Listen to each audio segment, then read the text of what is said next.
झालं का उदास बसलास? अगं कोमल, लय गंभीर समस्या झाल्या माझ्यासोबत. काय झालं एवढं? अगं काल एका मुलीला मी लिफ्ट दिलो आणि तिला चक्कर आली, मग तिला हॉस्पिटलला नेलो. मग काय झालं तेवढं? अगं तिला तिथे लेकरू झालं आणि डॉक्टर म्हणला कॉंग्रॅच्युलेशन, तुम्ही बाप झालो. अरे बापरे.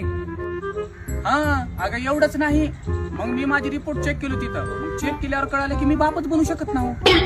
अरे ही तर लयच गंभीर समस्या आहे की. अगं ही गंभीर समस्या नाही, माझ्या घरी 2 लेकरं आहेत, ती कुणाची आहेत?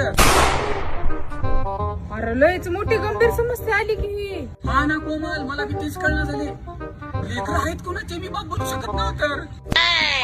लयच वाकट्या समस्येत आहेत बाबा तू.